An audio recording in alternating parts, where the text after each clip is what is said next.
1. október nám dával nádej na pekné jesenné počasie babieho leta, ale druhý nás hneď a veľmi rýchlo vyviedol z omylu.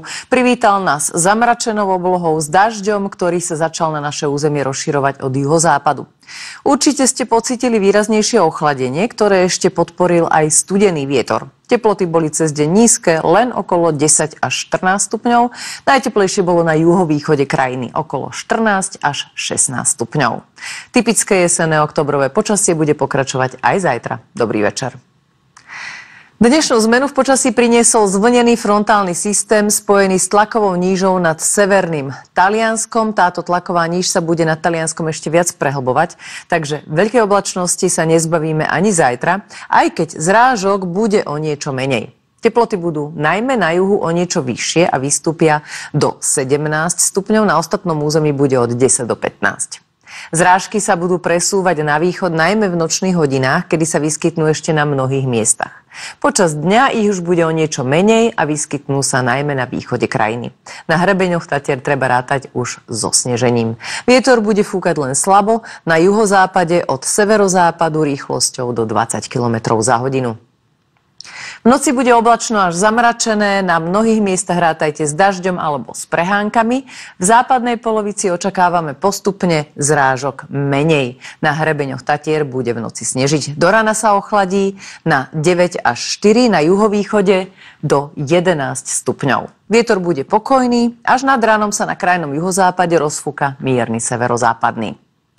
3. októbra v roku 2006 mala Bratislava 27,6 stupňa. Zajtra tu má byť len okolo 14 stupňov. Na západnom Slovensku bude teda oblačné až zamračené počasie, ale dážď alebo prehánky sa očakávajú naozaj len ojedinele.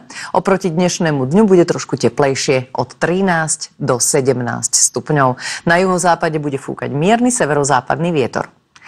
Na strednom Slovensku bude vietor iba slabý, počasie bude tiež prevažne oblačné až zamračené, ale tu rátajte s dažďom alebo s prehánkami častejšie, čiže miestami. Teplota vystúpi na 11 až 17 stupňov.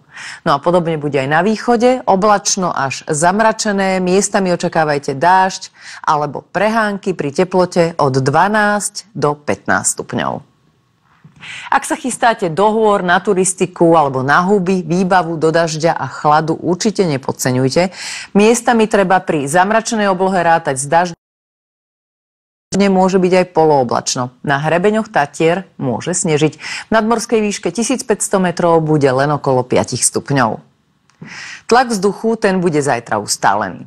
V piatok sa od juhu na väčšine územia opäť rozprší, vo vysokých horských polohách má snežiť a bude chladno od 7 do 15 stupňov. V sobotu sa zrážky vyskytnú len miestami, trošku sa nám aj oteplí na 11 až 18 stupňov. V nedeľu bude na západe už krajšie, ale stred a východ musí stále rátať miestami s dažďom alebo s prehánkami. Teplota 12 až 18 stupňov. No a od pondelka by malo byť slnečno a z rána hmlisto s teplotou od 14 do 20 stupňov. Facebook začníme krásnym záberom, ktorý nám poslal Miloš z Osturne, fotil pri východe slnka a pri teplote len okolo 1,5 stupňa. Pršať tam začalo až okolo poludnia. Krátko popoludní sa rozpršalo aj v Levoči, no a upršaný a sichravý deň ste mali aj v Žiline. Zajtra by malo byť zrážok o čosi menej. Pekný večer a dovidenia.